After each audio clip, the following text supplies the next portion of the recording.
By the way, the conscious hip hop takedown is canceled after this episode. I just decided I don't want to do it. Um, Okay, it was a bad idea anyway. Yeah. Yeah. I just really wanted to talk about everybody, and I've been saying I'm going to talk about TPAB for like years. So here we are, I guess. Right. I guess that's a good way to open the pod. I'm here today with Howard Leader and Untitled Doc. What's up? So we just all listened to Pimp a Butterfly by Kendrick, and I think we might do a stream. I'll cut this out if we don't, but we might do a stream where we shit on Kendrick and Drake and their gay beef on stream. And if that's the case, that'll happen this after that. But yeah, I guess I don't know. Y'all want to introduce yourselves? Doc? Welcome back to Yeah, the channel. sure. My name's Untitled Document. I used to make YouTube videos. Haven't Used in to a be allowed while. on this channel. But yeah, no. I think I'm probably gonna come back to the game soon enough. But just watch out. Watch out for the awesome Untitled Doc return. All right, I guess we'll go around the room. Doc, how do you feel about Kendrick Lamar? So Kendrick is definitely overrated in the current zeitgeist because he is, especially to like a normie, like to an NPC, he's like the pinnacle, I guess, of poetry in the modern world. And I guess like as deep as they would allow like their social commentary to go, he's Who's about they? as deep. I would like normies, like the average normie okay. groid, or even about, the Jews. Okay. no, but like Wow. he's like what they would consider, I guess, deep. But I don't think he's a bad artist by any means, and I think I still enjoy most of his discography. What was that? I said by any means. I don't know about that, but I mean, I that's fair enough. Doc's going to be the most positive one on this pod, and then Howard's going to be the most negative, and I'm going to be somewhere in the middle. So, Howard, how do you feel about Kendrick Lamar? Kendrick Lamar is an artist I used to like. I used to be way more plugged into what was going on in the world of like rap and music back when it still felt meaningful to me. But I don't know, man. Kendrick Lamar, I remember when Damn came out and it felt like this big blockbuster album.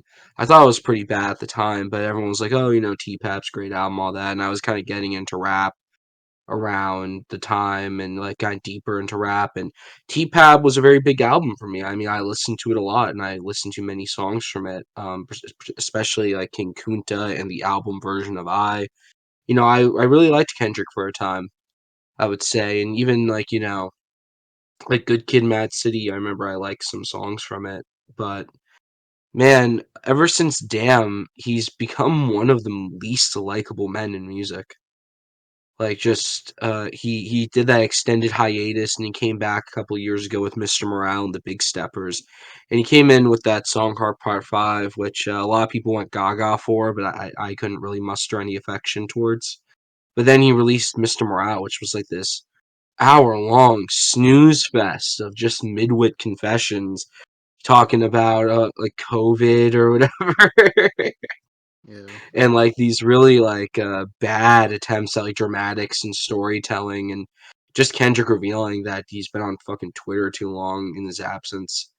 And then now he's making very bad diss tracks, and it's just like, I don't know, like there's never been a time in my opinion that where it's easier to kind of disregard everything Kendrick has done for music than like right now, because like he's been washed for over half a decade.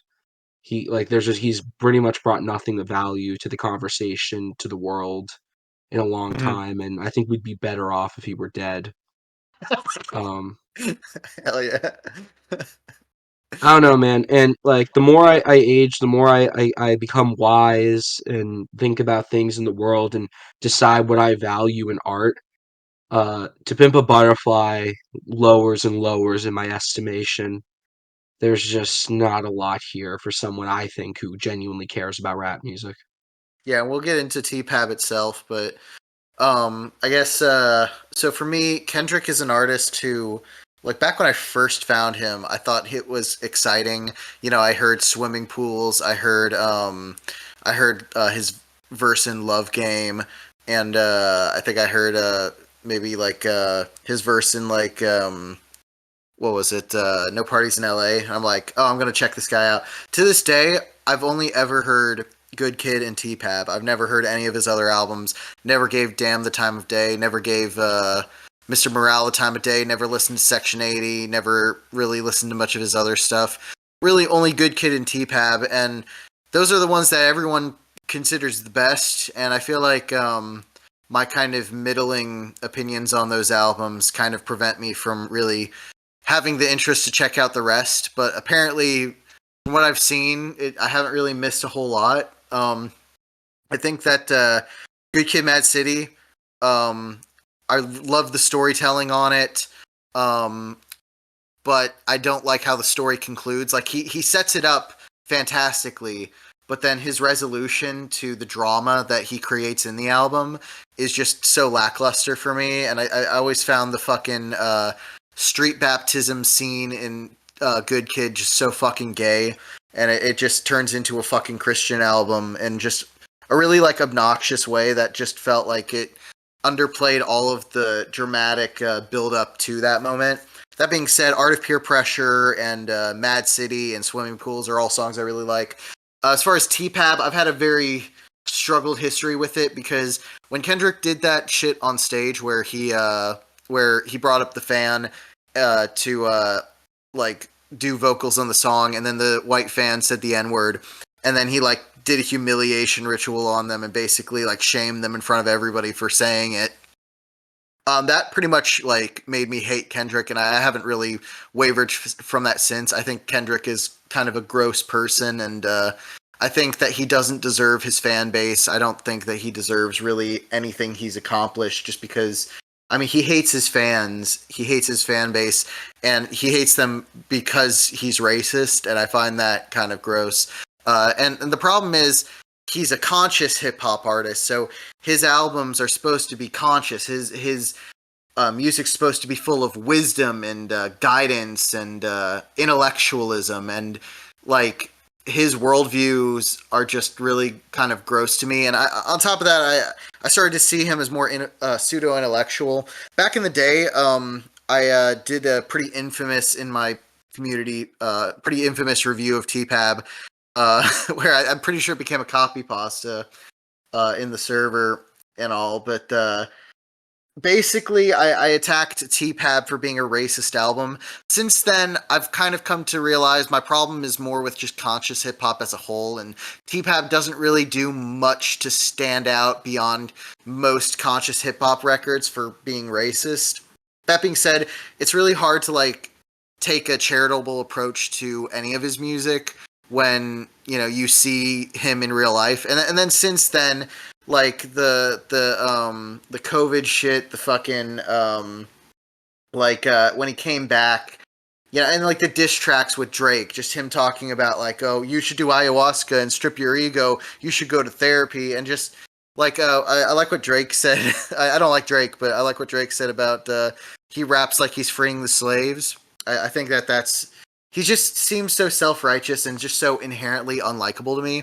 That being said, he's not without talent, even if most of the talent was, you know, in a 5-year span that is well past. But, I mean, you know, T-Pab's got an interesting framework with the poetry angle. I don't think it entirely works on a re-listen, but, you know, I do think that it's an interesting angle. It's innovative. I think he's innovative as an album storyteller, and I think he's great at setting up a conflict, but his resolutions leave a lot to be desired. And initially, my problem with T-Pab was that I thought that the resolution was racist. Now I'm kind of re-listening and realizing the resolution is just kind of limp and doesn't really feel earned at all. But It's also, I would call it juvenile. Sure. And I guess we can get through that in like a track-to-track kind of thing. But I guess y'all want to do overall takeaways for T-Pab, or y'all want to do that after we go through tracks? I mean, I don't know. I don't know if I would like to go track by track. Oh, I we feel ain't like gonna spend too much time on shit that doesn't have much to say. Don't worry, but I do think that it'd be easier to hit all the points we got to make if we at least kind of go like a little bit track by track.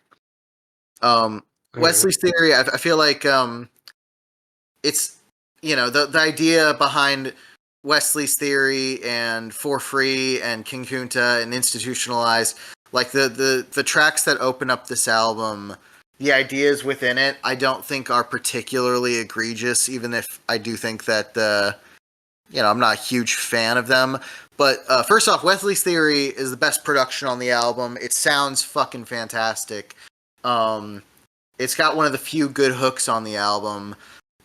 Kendrick actually is rapping pretty good. I don't think Kendrick is particularly good MC, but I think King Kunta and Wesley's Theory are two tracks where he's actually showing his ability to ride a beat.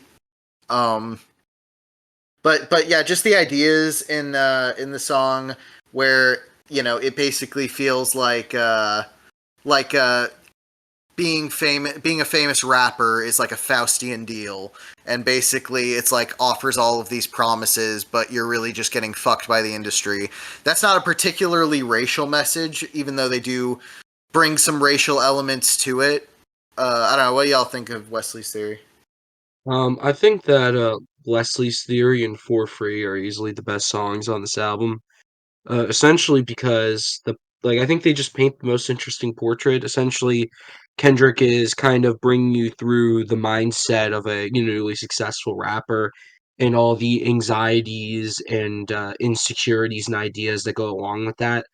There's kind of this feeling that no matter which direction you lie, whether you become conscious or immaterialistic, violent or self-righteous, that inevitably you're falling into some sort of pit and trap and you're not really getting anywhere.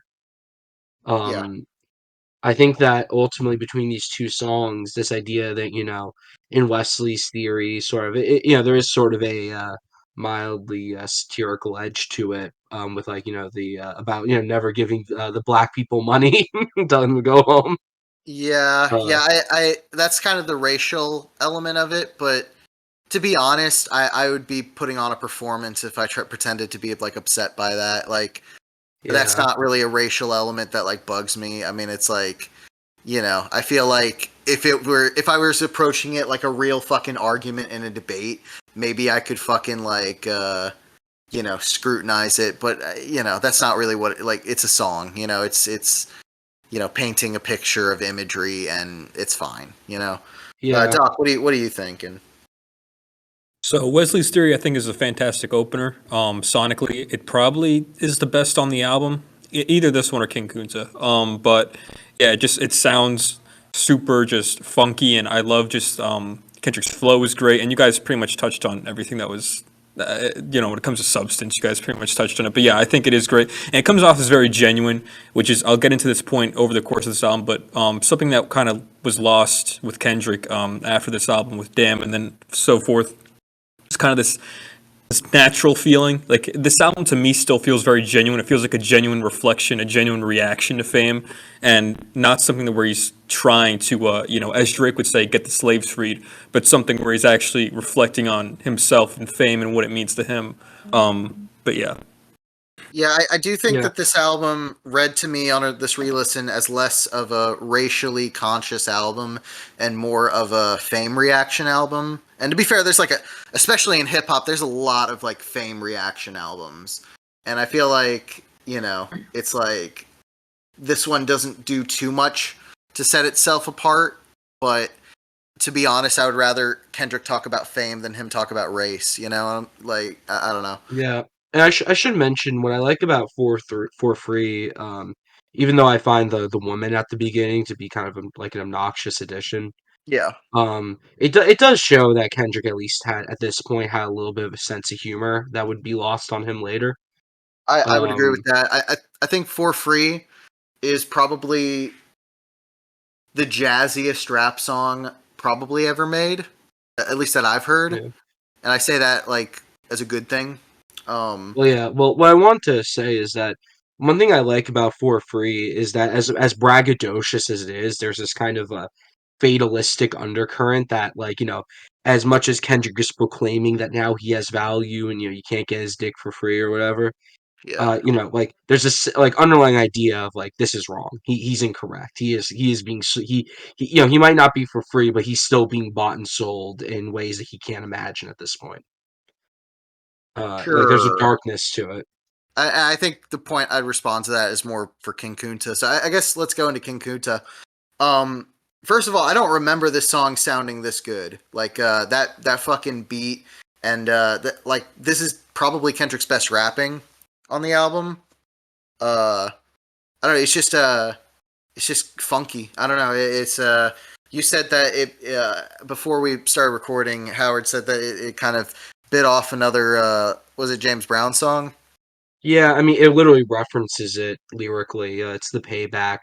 The I can dig rapping line is directly from the payback. Yeah. And it kind of I- like, attitude wise and like kind of rhythm wise, it kind of crips from that song, which obviously is no scandal in the rap world. It's just, sure. I don't know, for me, I find this song very like charmless. It's just, I used to really enjoy this song, used to listen to it all the time.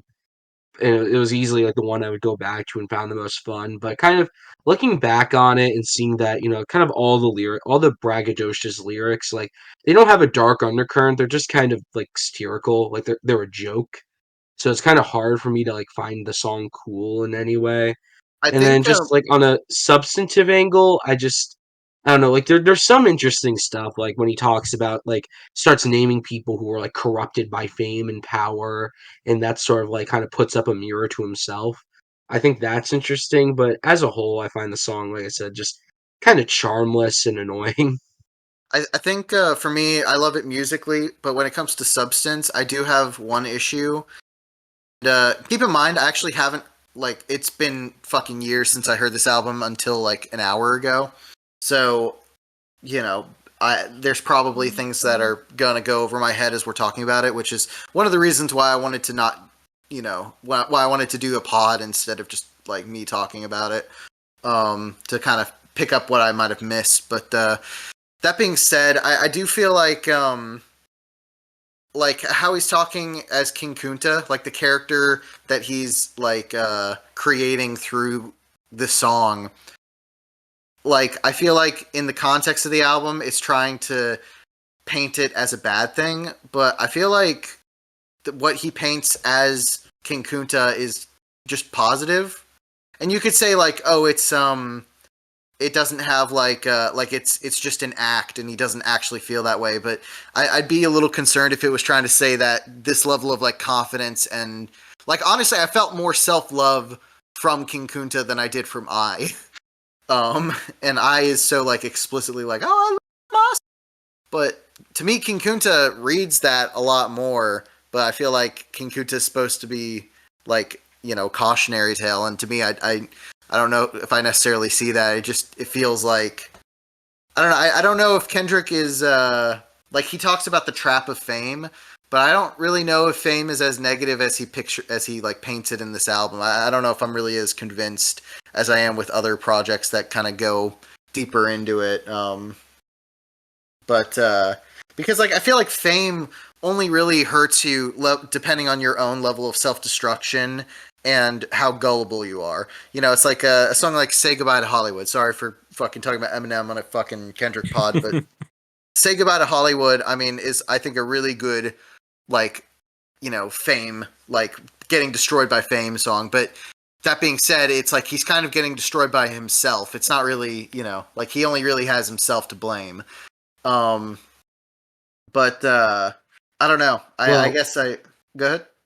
I think that a part of what to me makes the fame destruction angle of this album fall a little flat is that Kendrick goes out of his way on almost all of these songs to racialize the issue. And so to me it always seems like really the main thing on his mind is that it's not just that fame's destroying him, it's just that he feels this responsibility as a famous black man to do more and to mean more to people and to That's the like survivor's like guilt angle, and that comes in the next few yeah. tracks, and that And I think is probably mostly mishandled. But yeah, I guess any other thoughts on King Kunta? Doc, what do you didn't say anything about this one?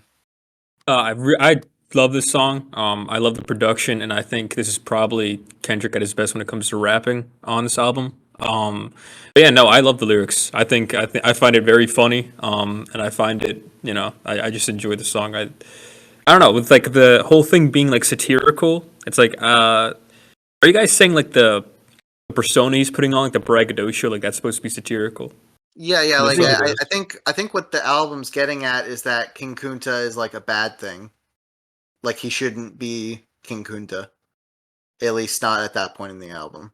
That's my takeaway. Maybe like I said, Hmm. maybe I'm missing some things that would counteract that. But I mean, I guess that kind of makes sense because he's saying like, "Bitch, where you when I was walking, and now I run the game." So it's like, but maybe then he kind of gets into the idea that like he abandoned his own community. So I yeah, guess I mean, maybe it's kind of like a honestly, I feel like King Kunta would have been better like later in the album, like as a resolution, because King Kunta's kind of like a fuck survivor's guilt song. It's like fuck you, I'm winning, and to me, that's like way healthier than like what even like than like Mortal Man is as a Mhm. fucking Well, like yeah, but here's the thing though, is that that would go against the entire message of the album because the album is about abandoning all of these traps and these ideas and these archetypes that you're supposed to fall into as a black celebrity and to try to find something more meaningful, more spiritual, more communal out of it and something that actually helps people. And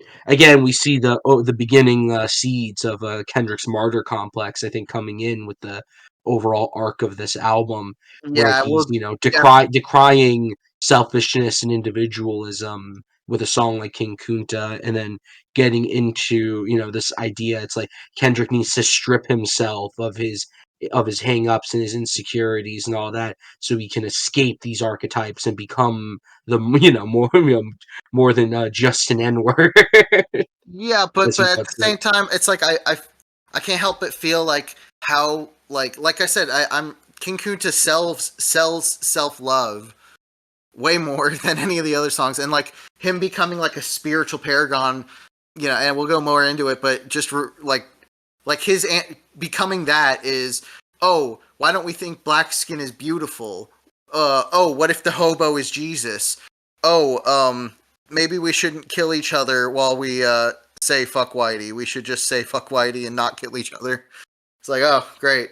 Um, Well, yeah, I mean, I think more that's into it, but ultimately one of like the problem with the album. I think overall, it's just like as an arc, it's that Kendrick is looking, and this kind of gets into it. I don't think that Kendrick is invalid to feel lied to and feel manipulated and feel like a product to be bought and sold within the rap community and feel that these images and ideas and things he's been sold his entire life are suddenly feel empty and materialistic and something he doesn't want to pursue.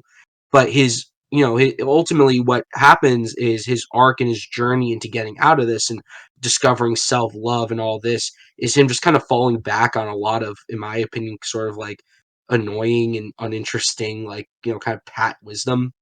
I, I Just would I like would you know, I would agree 100%. I think it's the same problem with Good Kid, Mad City. Good Kid, Mad City sets up a fucking great like hook, and then its fucking answer is just fucking, oh, I guess find religion, like find Jesus. I guess that'll make it better.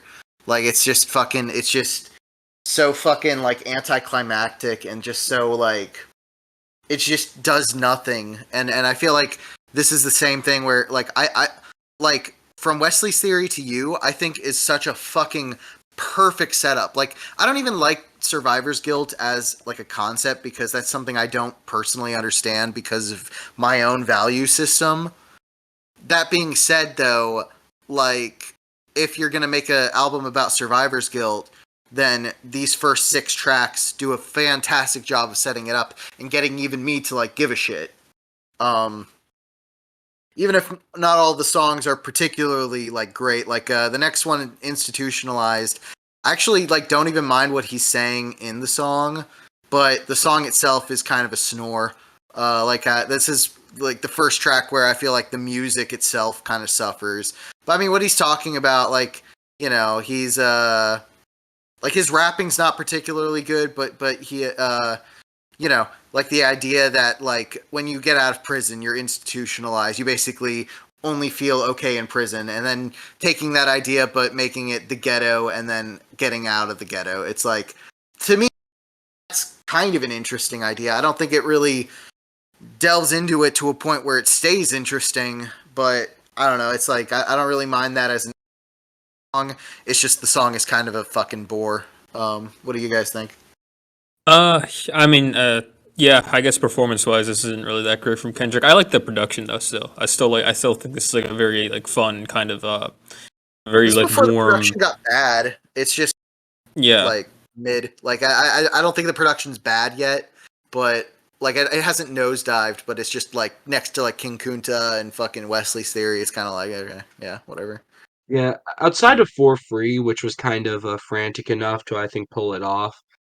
Man, I don't care for Kendrick's like kind of the flow he falls into half the time on this album, like that kind of like slam poetry thing he does. Yeah. The It's the flow on this song is not good. it's just very to me. It's just annoying. Like it's just it again like it Mhm. speaks to what I think is kind of the pseudo intellectual streak of this album and its implied seriousness and depth without while oftentimes coming up shallow. Yeah, I mean, like I said, I think that like, you know, comparing like getting out of the ghetto to getting out of prison and having to adjust to a life where you're not in danger all the time is a very interesting, like it could make for a fucking great song. It's just I'm looking over the fucking lyrics right now and it's just like nothing like is sticky, you know? Like nothing's like I don't know. It's like maybe Mhm. if he like went more in depth of like maybe like take us into a situation where he would have felt in danger or like something was going to escalate into violence, but it didn't, and like how he felt about it. Give me something like more substantive. What he gives is just so like it's just really fucking like surface level and like doesn't like really dig where I think it would be interesting to go personally. And not to the level that the album gets at later. I think this song is fine, but I don't know. I feel like it could have gotten so much more interesting, and I feel like I'm kind of robbed about it. You know? Yeah. I don't know. I got Mm. no deeper thoughts on this one. Yeah. These I like the Snoop walls. Dogg feature. I think Snoop Dogg is pretty good on this one, even though he He has was like four barely Yeah. in it. bars. I don't know. I mean, Do, Snoop not being bad is like I guess an achievement, but I don't know. He doesn't. man, do You know? do you know what kind of bothers me a little bit? And I'm not really sure what the answer to my own problem is. Yeah. But so this album looks at like black fame and all the conventions and short and like kind of traps that a famous black musician can fall into, mainly having to do with embodying kind of hood materialism and kind of nouvelle rich aesthetics about like, oh, like, oh, you need the two of everything, like they talk about in Wesley's theory and all that. Yeah. Um but that kind of like nouvelle rich kind of like like as Pusha T would say, young, rich, and tasteless kind of thing is Yeah. the basis of so much rap music, right? It's like it's a part of like the aesthetic of the genre, Yeah. and Kendrick is talking down on it. Sort of, he disregards it and says it's bad, yet is constantly associating himself with artists who define that aesthetic and are basically the Hmm. people who invented it, like Yeah. Dre or Snoop Dogg or whatever, right? Yeah. Like, isn't that a little hypocritical? Yeah. But it's interesting you mentioned Pusha because I feel like between Malice and Pusha, like in Clips albums, they pull off both. Like Malice pulls off like the spiritual, like conscious side, and then Push like pulls off like the kind of jaded from like history of violence and criminality. And it's fucking crazy how much better each like Push and Malice are at like conveying both of those sides, especially in the third Clips album, which I don't think either of y'all have heard, but like in that album, Malice is basically takes a backseat to more of like being kind of like he's looking back at his like dark past and like he's looking at it with regret and just feeling just emptiness from it and needing something to turn to. And then, like I said, Push is just in it to fucking win, you know, just to like he's not going back, you know? And I feel like that's just so much more fucking interesting than what Kendrick does in this or Good Kid. But I don't know. I do think you have something there with fucking like, yeah, Snoop popularized the materialism, but I mean, I don't even think the materialism's bad. It's just you have to have like balance in your life. Like Yeah, materialism is no, I not mean, like, you know. I'm not taking the stand Kendrick is. I'm not like Oh, I'm not saying speaking you of are. his I'm things. just I'm Yeah. just saying that it's like I don't know.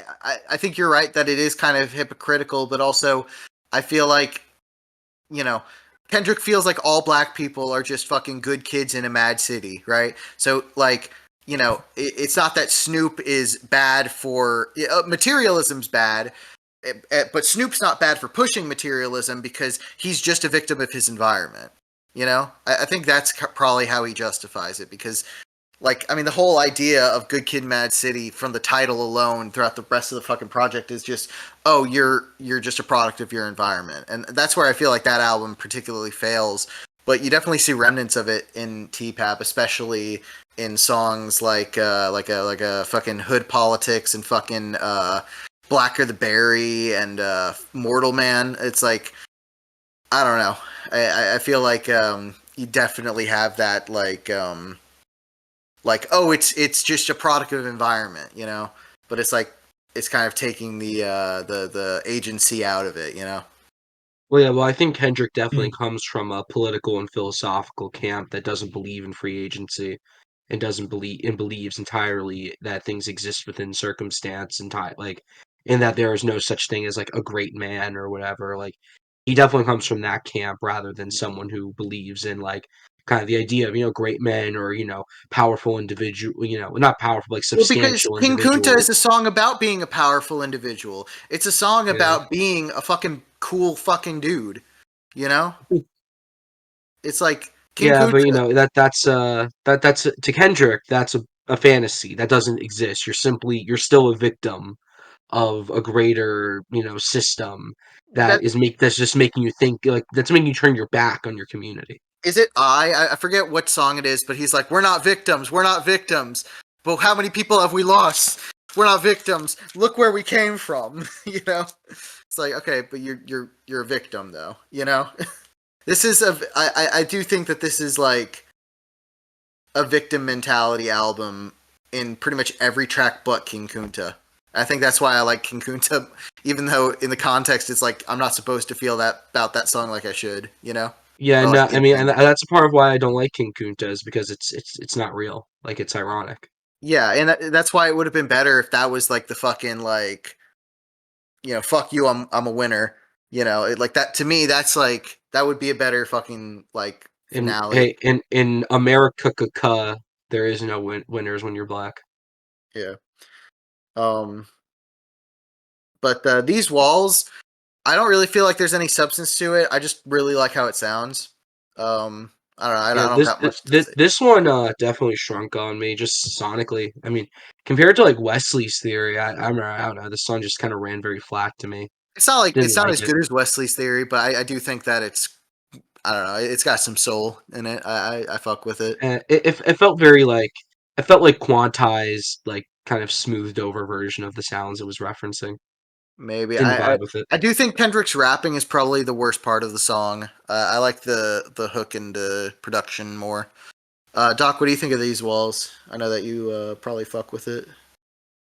Yeah, no, I love these walls. I love the production. It just it does sound to me like just fucking ecstasy. I love how smooth it is. I love how just groovy it is. It's so warm. It's like these walls, it's like pussy walls to my ear. I don't know. I was trying to like find like a I don't know, some Yeah. kind of figure of speech that I could use, but it's like just to my ears, it's just beautiful. And I think before Kendrick, this is actually one of the few songs where I think Kendrick's kind of slam poetry thing kind of works. We're near the end, where he's like, if these calls could talk, they could tell you it's too late, your destiny accepted your fate. And it's like, I actually really like, I think he retains like an aspect of flow to it while performing, so it doesn't come off as like too just I definitely didn't mind I it guess here. rigid or preachy. Yeah, I It feels more didn't natural mind and it. it flows better. I don't love it, but I don't mind it here. With you, I'm gonna say my piece before Howard jumps in because I feel like I just want to get it out there before we kind of argue. But with you, I think with you, it's like I love you. I think you is probably one of the best things Kendrick's ever made. That being said, I don't really agree with what he's saying. I think his criticisms of himself like aren't good. I think his mentality is really bad. That being said, though, this is supposed to be the album. This is supposed to be like he's supposed to prove himself wrong. And you could say that his lack of doing that later in the album is a problem, and I could agree with that. But I think as far as a self-hatred song and as far as a low point, just his fucking unhinged performance, the fucking sloppiness of the writing, and I think his emotions do come through the performance, and I fucking love the instrumental and just how, like, I don't know, the song is just really ugly, but I really fuck with how ugly it is, and like I said, I you know, when Howard talks about it, I probably agree with him that, like, what Kendrick is saying, you know, is kind of gay, but to me, it's like, that's okay, because he is supposedly going to prove himself wrong. The problems, you know, to me, arise in the lack of later tracks that are supposed to be the solution. Not, I think as a low point, this works very well. But that's my take. So Howard, you want to? 1 second. Oh yeah, you know, fun fact, Sorry. the whole like King Kunta thing, which is obviously, you know, from Kunta Kinte and shit, the Roots book, Yeah. and then TV show. Yeah, I mean, basically that saying was he's a king slave. yeah, but like it's funny because that entire thing. So the guy who wrote that was what's his name, Alex Haley or whatever. But then it found out that he stole that entire thing from like a white guy who originally had written it, named like Harold Corley. Holy shit! So the entire like Roots, yeah. So the entire Roots like Oh my Kunta God. Kinte Afro shit. No, yeah, it was entirely fabricated. It was made up by a white guy, and then a black guy stole it and plagiarized it for the book. You can look that up. His name's Harold Corley. I'm gonna not comment on that, but holy shit! Okay, That's that's awesome. so wild. If true, I think Yeah. Howard got it though. I I think learned about that from a I Black don't- Israelite guy. I looked it up. It's true. My thing with you, it just has to do with the taste of aesthetics, to be honest, because I don't know, man, this song doesn't do anything for me. It feels, you know, I understand this gets into kind of like basic like pretty like fundamentals of like what you like grasp to in music, like what you find like affecting and like emotionally like vulnerable. Yeah, But obviously, all music, anything you record into a microphone is going to be performative in some way, right? Because it's a performance. yeah. But I feel like you could put more effort into not sounding like you're a theater kid. You know, like, I don't know. It's just, Uh, this uh, song is so lame to me. It's so I, fake sounding. Like, if I we don't were feel talking any about of it. Meet the Grams, I would 100% agree with you. I don't get that here. I think he legitimately sounds like he was like drinking while fucking recording. Nah, I've heard people who actually were drinking there and recording. I've heard real songs like that. Is it really any Um, more like theater kitty than suicidal tendency from Biggie, or suicidal thoughts from Biggie? yeah, but, you Well, know, Biggie wasn't but like that pretending to song, cry though. He was actually yeah, he that wasn't. song's like very solemn and like very serious. He's just like, when I die, fuck it, I want to go to hell because I'm a piece of shit. Yeah, Like in fact, like he and doesn't plus Yeah. even like Biggie isn't. he puts no inflection.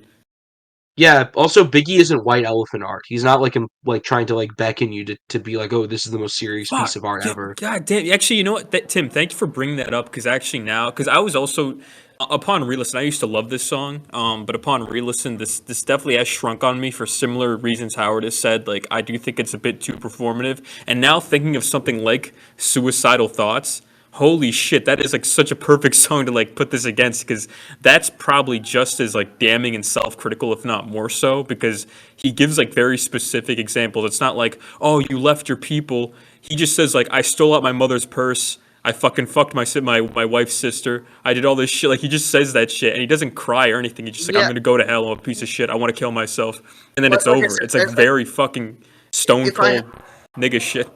if I have a problem with you, it's that I don't think his criticisms towards himself are particularly valid or fucking like good.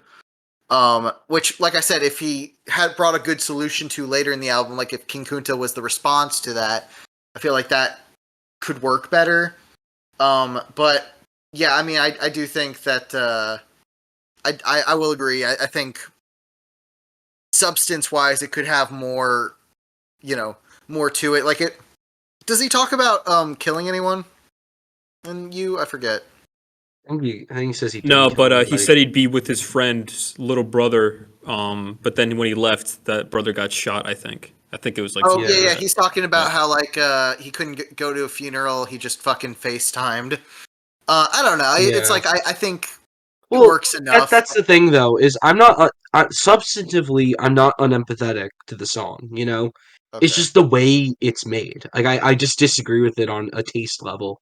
I think I the song stylistically, is just so stylistically off base, you know? I Just like I like how like ugly the jazz backing it sounds. I like the clinks of the fucking bottles. I like how angry he sounds. I like how he doesn't. I like how he doesn't sound like he's trying to like put. It to me, it does. It sounds like he's not trying to make himself sound good. And I feel like that offers more vulnerability. That like Well, something no, like I think he's Grams trying is to make so much more. himself sound bad. I think he's doing it on purpose. I don't know, this song feels very pre-calculated to me. It feels very, like I said, performative. It feels like he's like putting on like a high school play.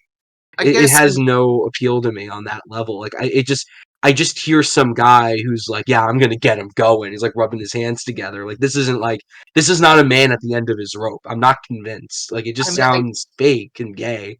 I don't know. I can't like Also, you feeling call the song emotion is not. ugly. You Uh, you call the song ugly. He's like, "Oh, I love how ugly it sounds. I love the bottles." Like the bottles sound like canned sound effects. The jazz isn't that ugly. It's very manicured. It doesn't hurt. Like there's no pain in the sound of it. It's just I don't know. Like this is music for people who don't know ugly jazz. You know, like there's no feeling here. There's no actual like ugliness. It's not rough to listen to. It's textureless. It's smooth. It's professional. I Like don't think it's that's I don't know. I textureless can't or find this song emotionally impactful. I don't know. Like I said, obviously something like emotional impact is going to be pretty subjective, so I can't really argue with that. To me, I will say I think for as good as I think you is, I think it could also be like way better. It Um, should have been performed by Suicide, and it should have been called Frankie Teardrop. That would have been a good song. What about um, teenage suicide? Don't do it. Hell yeah! I still like this song. I think it's good for what it's. I think it accomplishes what it's trying to do very well. I I I don't know. I think we're probably just going to disagree on that. Um, though I think we're both gonna probably just disagree with Doc on the next one though, because all right. I don't know. There's something like kind of iconic about like we gonna be all right. Like I don't know. Like that sticks in your head. It's sticky. Yeah. And that tells me that it was probably Pharrell's like Pharrell writing that particular part. But God, is the rest of the song fucking boring. I'm not a fan of it. I don't know how To you could me, find it boring. It's just like his flow the is end so of electric in you, this one. the end of you is the start of a complete fucking nosedive. I don't think the album gets good again until maybe and then I think the only good left in the album after you is I before the god awful outro. And even I have problems with, but we'll get to it. Yeah, I Uh, mean, all right. Also, it's like it doesn't feel earned after you. I don't know. I Like don't know. All right to me the song that doesn't belong in the album, like substantively. It feels kind of a different cut, both sonically and just like what it's talking about. Because like obviously it's a little more mainstream sounding than the rest of the album. Just circa 2015 like sonic tastes. And then also it's more about like generally like the black community rather than Kendrick's relationship with the black community.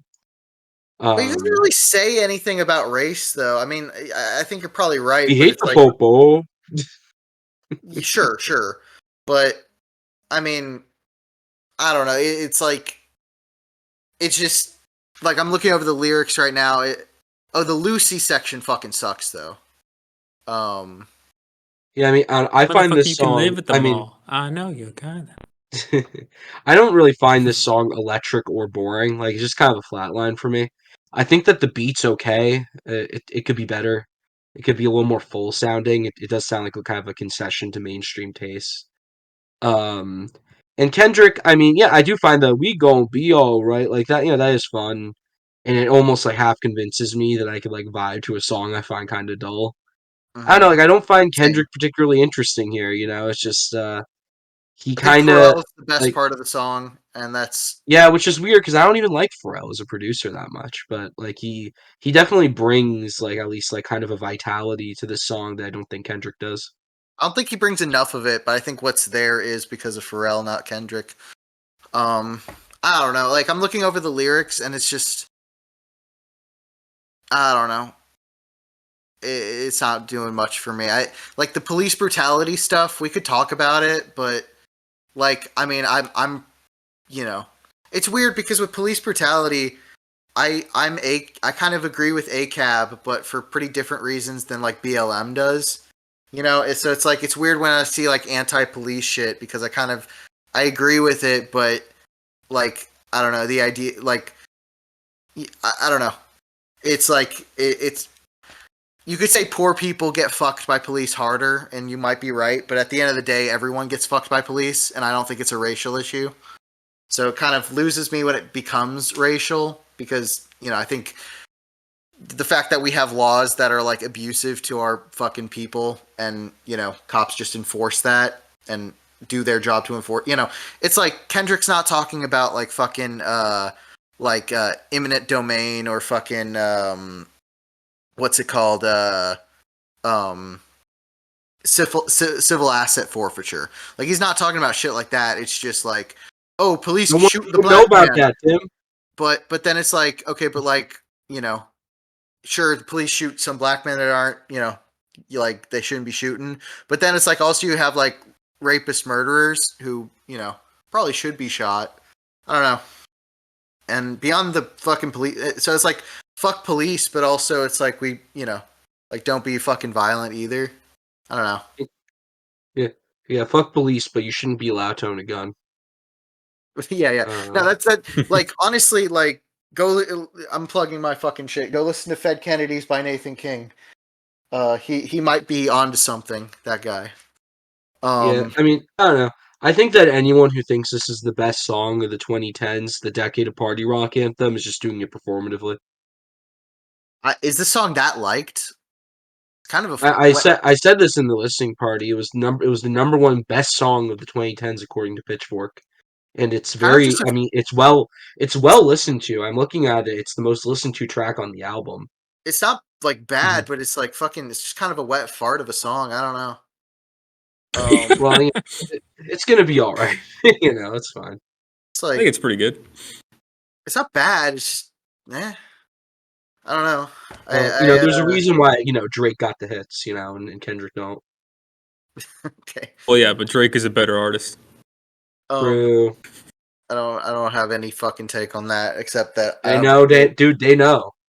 They I don't have. know. They know. They They know, know. they know, they know. I have yet to hear a Drake song I like, and I mean, Listen to Don't Take Care. worry, Let's me do a too, listening buddy. party. Fucking bitch. I'm not listen. I'm not even saying that I wouldn't enjoy any Drake songs. It's just I haven't heard a single one that I do. Like the closest I get is Sicko Mode, and that's like a Travis Great Scott song. song. I thought you didn't like Uh, Sicko Mode. it's growing on me. Mainly because of the production, though. The production is really fucking good. I think Drake's really good on that Fucking song, 10 though. years too late. When did that song come out? 20 fucking. Drake's flow is all right, 2017. but like his lyrics are kind of fucking suck. No, that's like when his that's like him She's in being a love with fag is who I charming. am. In high school, Back I in used high to school, bust I to the used to hold dance. to the dance. Um, I just, I pop I just got Hyperzan, 16 Pazan. hours till I 15 hours land, till had I me land, out help like me a out light. like a Ay. light, eh?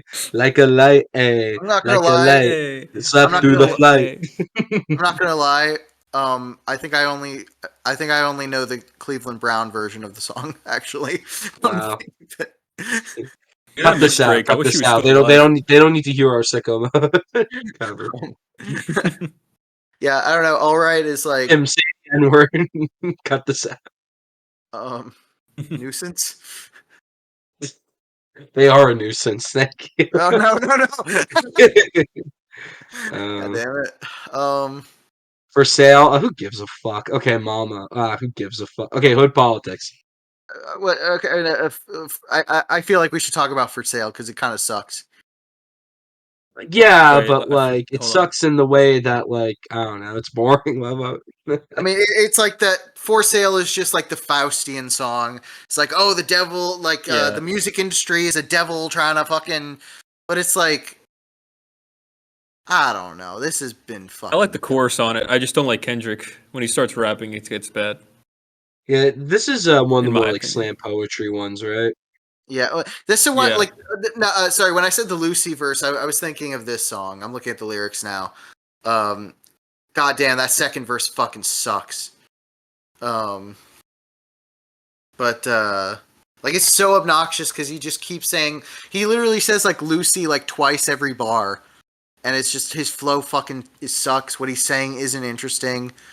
No, Lucy Kendrick. Me Kendrick. yeah, it's just It's like fucking. It's fucking that like inflection he puts on.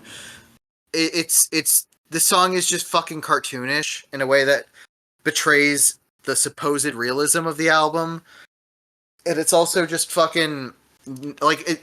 What's being said here is like, oh, the music industry will fuck you over, but like how many fucking things can we point to that do this exact thing like infinitely better? You know? I don't fucking know. I mean, I don't give a shit. Yeah, I mean, this song is pretty like to me. It's not even noteworthy. And neither is Mama, to be honest with you. Mama fucking Yeah, no, sucks. that's I'm gonna be honest. also I don't remember terrible. fucking anything from Mama. That song, like I was reading the lyrics and everything. I fucking nothing stuck with me with that. I literally I said during the listening party, this is no one's favorite song. Yeah. I forgot the song existed. I thought it went from For Sale to Hood Politics, to be honest. Like didn't I'm looking remember at the the song. lyrics. Like, is there anything in here that's worth noting? Anything fucking interesting? I mean, the problem is too the way it's like put together. The lyrics make no impact on you. Like they all just bounce off your head, and the beat is fucking god off. Like Bladen said it, but it sounds like someone trying to be like Jay Dilla but failing. Well, Like no, it's just not good. it literally sounds like you YouTubed a Kanye type beat. Like, Yeah. I don't know. It's Wait, was For Sale Interlude the one that Tim said kind of sounded like Tyler the Creator? no. Oh wait. Which one was that? That was I thought that was For Sale. was that For Sale? Yeah. Oh, I forgot about the production on for. Yeah. You're right. Yeah. I don't know. For Sale kind of sounded like a worse version of like half of the Flower Boy songs to me, production wise. Hmm. Yeah, I mean, I don't know. This is getting formless. Who gives a fuck? Like, let's move on to something that we can say something about. Fucking hood This, this politics. this section, this like 2-track stretch needs to be cut down. Fuck this. All right, hood politics. Yeah, we're much better territory. Hood politics. Well, no, because this song's funny. This song's so fucking terrible. Y'all want to start on this one then? Doc, what do you want to say about hood politics? So I remembered this song being better. I remember liking this song quite a bit, but really listening to it now, it really it doesn't sound put together correctly. Like the vocals, doesn't it sound like he's like recording this in like a shed, and like it sounds way too loud in one section? Like, was that just me? Like, I don't know. I thought his And performance then was probably one of the worst on the album for sure. yeah, it's really annoying, and like it Beat drags. sucks. It fucking drags like a bitch. Because like Beats are terrible. at one point he's oh my god, I don't know. It sounds just really Yeah, no, it just like who cares? It's literally just a who cares song because it just sounds like moaning, like just fucking groaning and moaning for fucking like 7 verses. I don't, And the Boo chorus is boo. one of the worst choruses. Like the hook is one of And the it's worst. only like hooks. 3 verses, but it sounds like 80. It sounds like he's going Yeah. fucking on and on to me, Yeah, and the hook is one of the worst I've ever heard. It's so fucking bad. Howard, say something funny about the song. Or Boo insightful. boo. I feel like that's all you need to say about it, though. It's just like you hear him say Boo-boo. boo boo. Bam. Like you just hear that, like, okay. Don't need to listen to this anymore. Just automatic skip after that. I mean, it's just so like it's not often you hear a song proclaim its worthlessness quite as succinctly as that. Yeah. I'm looking through the lyrics. There's not much. He calls out Obama for being just another politician, but it's like this is 2015. Like that would be like when Hobson said it in like 2010. I feel like that had when Hobson said it in 2010. I felt like Dude. that was actually Oh, ballsy. I feel man. like people were sick of Total Obama. Hobson vindication, actually. Like when Hobson said it, Damn. nobody agreed with him.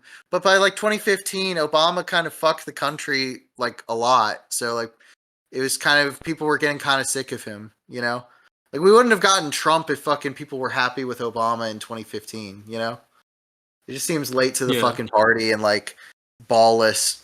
And like I said, when like say what you will, Hobson sucks, but at least he was fucking saying it like earlier. I don't know. Man, I miss Hobson. Whatever happened to my happy ending? I will say, I think Raw is probably a better album than To Pimp a Butterfly, but they're both probably Okay, like all tied on. right, They're all probably right, tied on. all right. They're probably tied on the fucking score though. Like both would be. Well, I guess I'll give away my score at the end, but Let's simmer down. Let's simmer down. I mean, I don't know. I'm disenchanted with Kendrick, but not that disenchanted. I don't know. I mean, they're both kind of like both the albums have like good shit and bad shit. I don't know. Like it kind of I think both of them have glaring issues but a lot of potential. I don't know. And speaking of fucking glaring issues, how much a dollar cost? What a fucking embarrassing song to me. I fucking hate this song so much. You'd think Kendrick would be above the Noble Savage thesis. Were we done with Hood Politics? I mean, there's nothing to say. It's just so bad. Okay. It sounds bad, is bad. Sure. How much a dollar cost is one of the most fucking pseudo-intellectual, like, retarded songs I've ever fucking heard. And, like, I just imagine the people who, like, think that it's deep, and it's just fucking sad to me. It just makes me sad. The song makes me fucking sad. It's like, what if the fucking... You know that homeless person that's harassing you and smells like fucking crack diapers? Fucking, and, like, asking you for your fucking money and doing the fucking fence slump? What if he's actually Jesus Christ, the creator who fucking put you on this godforsaken earth? It's like, okay. Okay. It's just, I will. it's completely nothing. And honestly, Kendrick should be fucking embarrassed for ever releasing the song. It's one of the most fucking dumbass things he's ever fucking done. I genuinely think that this is a fucking zero. I hate this song. The fucking fence slump. All right, I will say, fucking. I don't think of this song. Fuck. Doc heard Fent and his Zoomer fucking his Zoomer No, brain it's fucking. No, I'm thinking of fucking monkey in Dracula his flow. Zoomer brain started fucking clapping its cymbals. Fucking. Because the fucking Dracula flow, where it's like the Fent had been moving like a claymation figure. But Dracula 5 fucking- is so good. All right, so I will say I don't think of this song as like deep, but I get it. Like I still enjoy it. I don't know. I mean, fuck. Like I don't know how to fucking reply to that because it's. Howard, what do you think? The song reminds me of Mr. Wendell by Arrested Development. the rap group from the early '90s that put themselves in direct opposition to Snoop Dogg and Ice Cube and lost the culture war for rap music. Oh right, yeah, I remember them. Yeah, but they have like this song called Mr. Wendell it's about like this noble homeless man. And he's like, have $1. In fact, no brother man, here, have two. I don't know. It's like homeless people suck. Like they do not deserve your money. Like 99.9% of the time. Like they're just fucking like addicted, like addict or addict like assholes. You know. I fucking like like anyone who's had fucking real experience with homeless people. Like if that is Jesus, then just fuck off. You know. Like it's just a nothing statement. Like No, but like, okay. Wait, can I can I say more lines from Mr. Wendell? Because I feel like it's so apt for this song. sure. Mr. Wendell has freedom, a free that you and I think is dumb. Free to be without the worries of a quick to diss society, for Mr. Wendell's a bum. Uncivilized, we call him, but I saw him eat off the food we waste. Civilization, are we really civilized? Yes or no? Who are we to judge? That's fucking terrible. Holy, okay. That's actually making me hate this less because that's so fucking bad. Actually, no, never mind. I still hate this song. This fucking song sucks. I can't imagine someone like Doc. You say you don't hate this song. What does it fucking do? What is it saying that's worth anything? I mean, okay.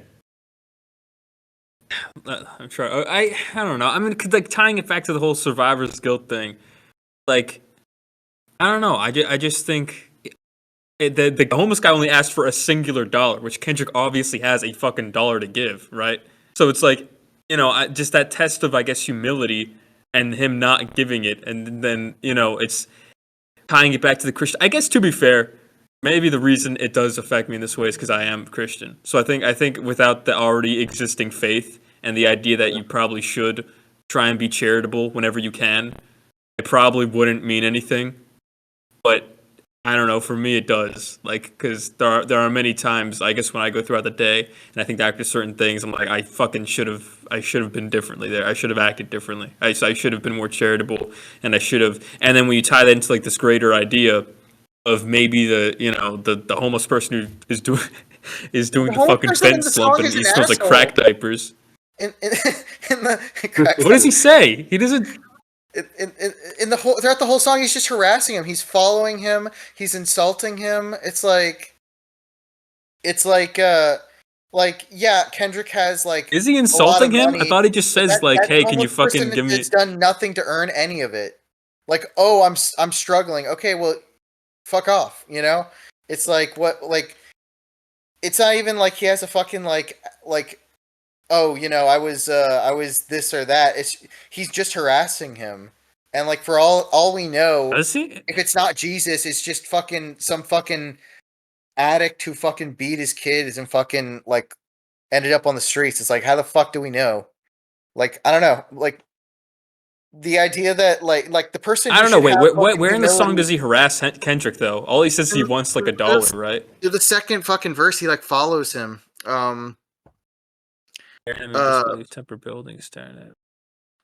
He just says he's staring at him. He doesn't say he's doing anything.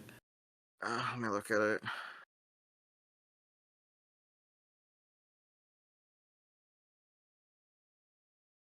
I'm that new Jesus bitch. I turned water to Chris.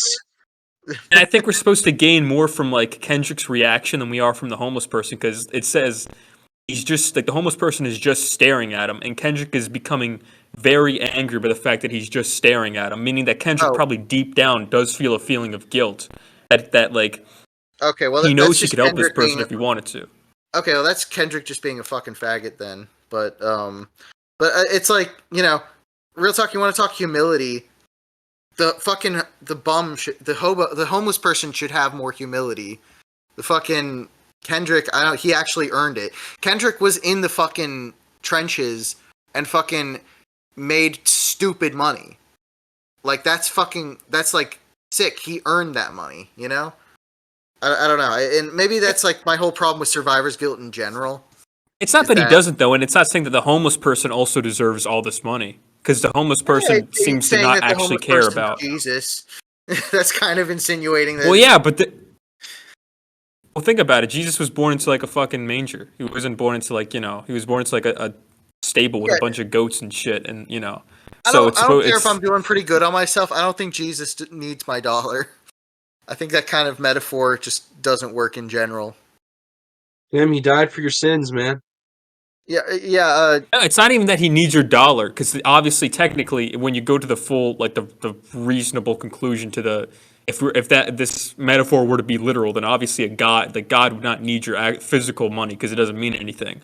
But the idea is that you know Kendrick is supposed to be a man of faith. He has money. There's a guy who just asks, "Hey, can I have one singular dollar?" He says no. He becomes very angry by the fact the homeless man is now staring at him after he says his decision, seeing that, which shows us that Kendrick can't live with the way he's that decision he just made, and now the repercussions come in the form of Kendrick's faith being realized, which is that the homeless man is actually his savior, and now he's basically turned his back on the values that his savior is supposed to give him.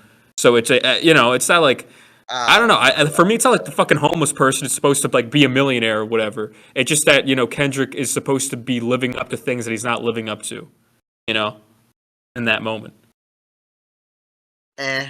I mean, if you were gonna take that angle, you could maybe make an interesting song if it like, you know, the homeless person's story was basically just something that Kendrick would have gotten. Like Kendrick would have gotten there if he didn't get lucky at some point. It's like you could maybe like make it take an angle from that. But to me, that like hinging it on the fucking Jesus reveal is just so fucking tacky. It's just no fucking substance is added to it from that. And it's like the values that brought him out of it, it's like, I mean, that goes into my problems with Good Kid Mad City is like those values, like, at least musically, like, I don't know fucking his real life, but at least musically, it's like, what fucking values, He got fucking out of Compton by being good at rapping and fucking getting picked up by Dre, Like, I don't know. I mean, realistically, he got to where he fucking got because of hard work, And that's where the whole fucking that's where King Kunta is just such a fucking better endpoint because it's like he should be fucking proud of himself. He did the impossible, Done did the impossible. What? Well, I done did the the head so impossible. good she Go, honor go, roll. go, She go. ride my dick like she ride the dick like carnival. I done did the impossible. Go, go, go, go. Howard, any more? What do you have to say about this song? Anything else? What's Um, your Jewish perspective on this NF song? as I gotta be honest, this is like a song that always like kind of phases through me. Like I just listen to it and I don't take anything from it more than any other song here. Okay. I I, I definitely like I said, I fucking hate the Stream song. Mr. Wendell by Arrested Development. That's my message. I might actually go listen to that because that sounded fucking really bad. Yeah, no, Um, it is. Next one is Complexion, a he's got Zulu freedom. He's free, and we're Oh, this dumb. one fucking sucks. Complexion, yeah, Complexion. I like how Kendrick's like, oh, King Kunta, he shouldn't be King Kunta. Instead, let me talk about fucking why black skin is beautiful. It's like that's just I already know subjective. black skin is Listen, beautiful. all three of us here are bleach heads. We all fucking, all of us like taste the fucking forbidden fruit, right? Real bleachers know the Yeah, I alchemy. mean you don't got to remind Yeah, me. yeah. I like it's the I song. know black skin is beautiful. Yeah, I mean, fucking yeah. Black chicks are hot. Fucking, I don't know. Beauty standards are lighter skin is better. It's like it's subjective, and I don't know. The song Complexion, it just And comes also across like as fucking bitching. Like especially yeah. Rhapsody, it just sounds like Oh, I hate her verse, people dude. don't think I'm attractive. Like first of all, yes they do. It's I like fucking hate the line like the new James Bond gonna be black as me? Like that. Like, are you such a fucking like Loser. normgroid that you get your validation from fucking Zog Woods products? Like if Loser. Zogwood puts a You're a fucking loser. black person, Yeah. if they put a black person in like a famous character role, like now you're gonna feel validated. Like, is that what you need? Like, that's so fucking stupid. I hate that shit. Attraction is subjective. It's like anyone in the fucking world, even like, like you know that fucking Wojak picture of like the fat like girl Wojak in the fucking room, and then the skinny white Wojak fucking her in the ass. Yeah. It's like that's somebody's fucking heaven, you know? It's like fucking Yours. attraction is completely subjective. So just getting on a song and bitching about wow, fucking people don't think that I'm sexy because of my black skin is fucking dumb. 2015 did not mark a fucking change where suddenly black women were attractive. Like no, that was way before that. You know? I mean, it like hasn't like rap culture been around long enough and used women as sex props long enough to know that people find black women attractive? Yeah. I mean, Yeah, that's also kind of why and it doesn't work, because like by 2015, it's like Nicki Minaj, fucking like all these other black women, black actresses are already like sex symbols now. So it's like, are we really gonna, Real talk. What this probably was is that Kendrick had a crush on a really ugly black girl, and then just had to like make this song to fucking like get her into her well, pussy. no, this is like a real thing I see though. Like I've like known black women who are very attractive and very beautiful, and they It's always not talk hard like to come by. yeah, no, it's not. But it's like they always talk about like colorism, like they're always like on about these things. And I think it's because like they I'll be honest, like they listen to other women. Yeah. Yeah, They it's listen 100%. they Yeah, listen to gay guys, they don't listen like, like they're talking about like what oh like black skin is beautiful. It's like, yeah, ask any guy on the street. He thinks you'll agree. gay guys like yeah. fucking, Now, like here's the thing too. I think, to be fair, like when we're talking about this light skin, like the colorism stuff, that is kind of a thing, but in the black community, like not like as a national issue, but it is kind of a black Yeah. community thing. oh, But are like, they? Is this there's- song it, only it, talking about black people not finding dark skinned black people attractive? I'm not sure yeah, about I mean, that. If that's the case, I guess no, I'll but fucking stay in my lane, but that's still kind of fucking gay. That's Well, such yeah, a but like, gay fucking thing to make. that's the thing. Like, I have I'm not known like defending the song necessarily because I don't like the song, but I am saying it is a bigger thing, kind of specifically in the black community, like the whole colorism angle. Like, there's the whole light skinned nigga versus dark skinned nigga thing is kind of a typical Yeah. Sure. you know. Yeah, I get that. Okay, yeah, I thought that. And this was usually just, like, light skinned women are overall. more, you know. But also, it's like even in the black community or whatever, it's like if you're a black guy and you like lighter skinned black women or fucking lighter skinned races, that's on you. That's completely subjective, and that you're fucking fine for feeling that way. It's like, why are you complaining about people's fucking preferences? Like, that's so fucking gay. Like, I mean, there's no fucking, like, you will find people who are attracted to you, even if you're ugly as I am. You will find people who are attracted to you. Stop fucking Yeah, and complaining about it. You know, and let me say something it's so real quick. incel. It's like I know femcel music. It's fucking stupid. Rhapsody is film cell, but I will say this real quick. I know Tim has a very large black woman audience that's probably listening right now. So I will say, if you feel like no one loves you, I love you. Okay, I love dark skin in all its DM colors. Doc if you So, feel like the yeah, song is we valid. we love you just the way you are.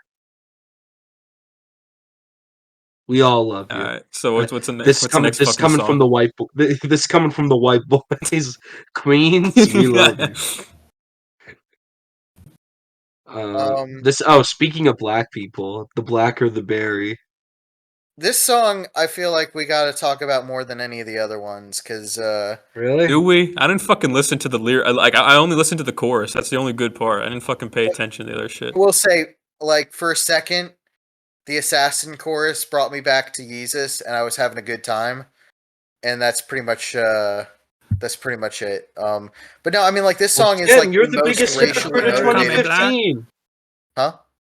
You're the biggest hypocrite of 2015. I think that like this is the most like racially focused track on the whole fucking album, though.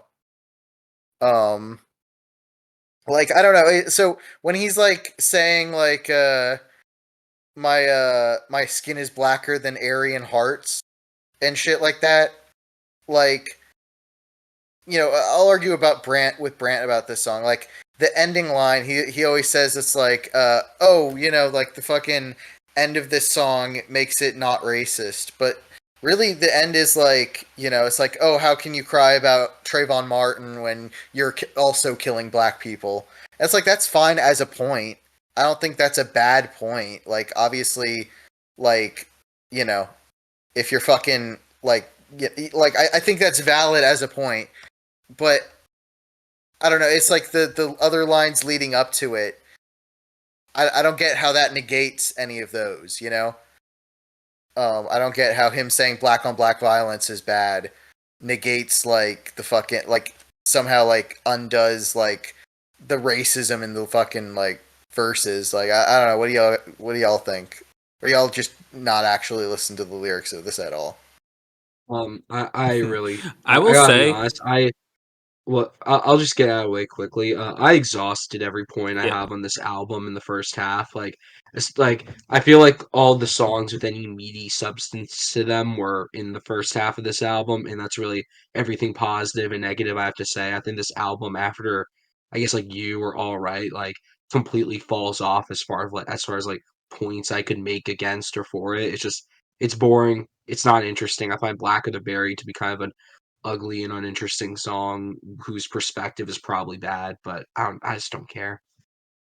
Well, okay, hold on. I just looked on Genius and I clicked the line, "You're fucking evil. I want you to recognize that I'm a proud monkey."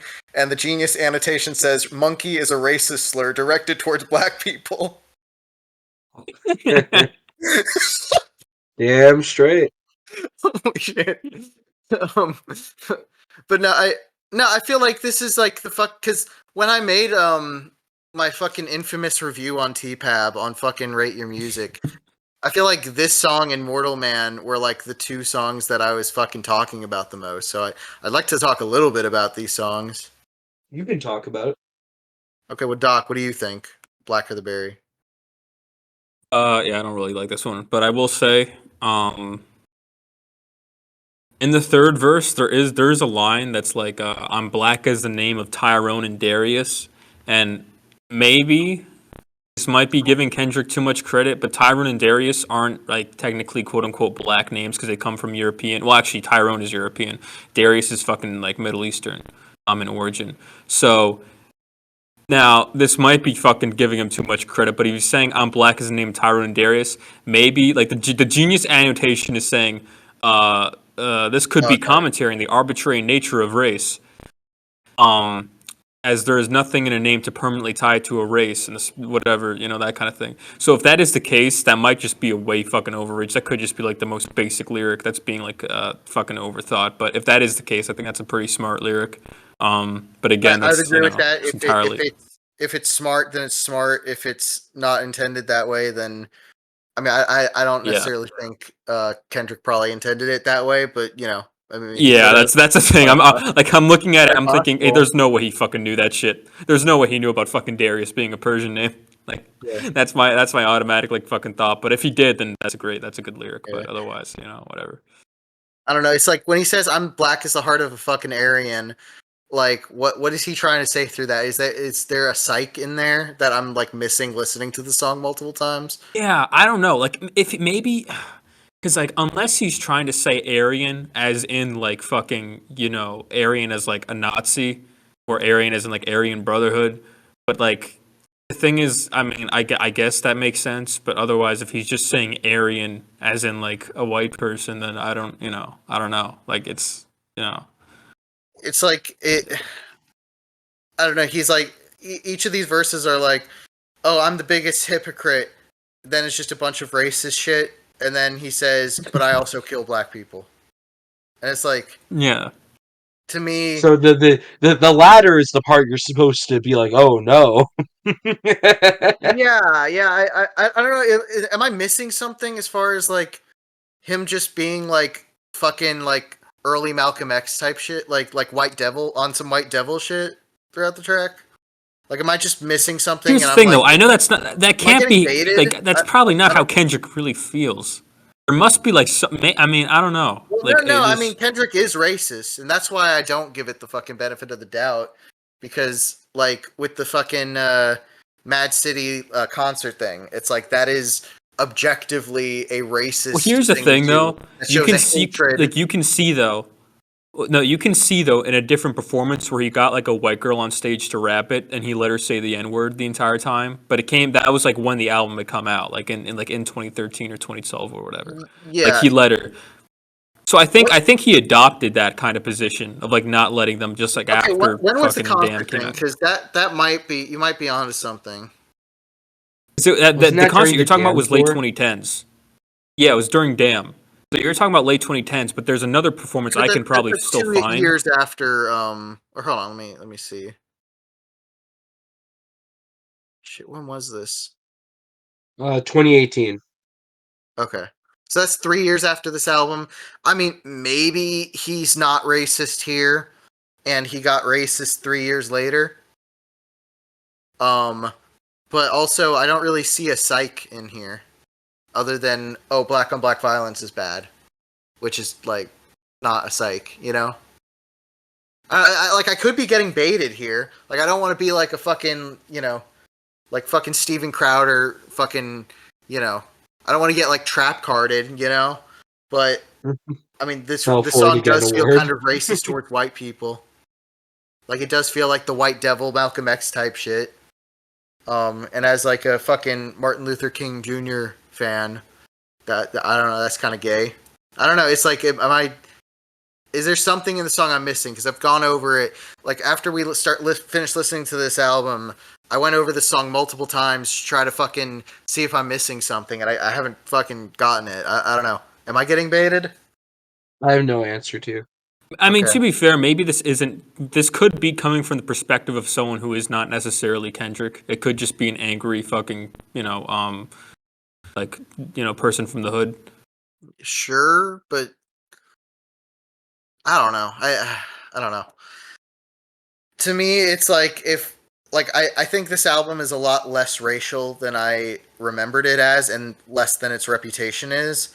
But I do think that this song is kind of fucking weirdly racial in a kind of bad way, especially in the context of Kendrick and in the context of 2018 Kendrick, at least.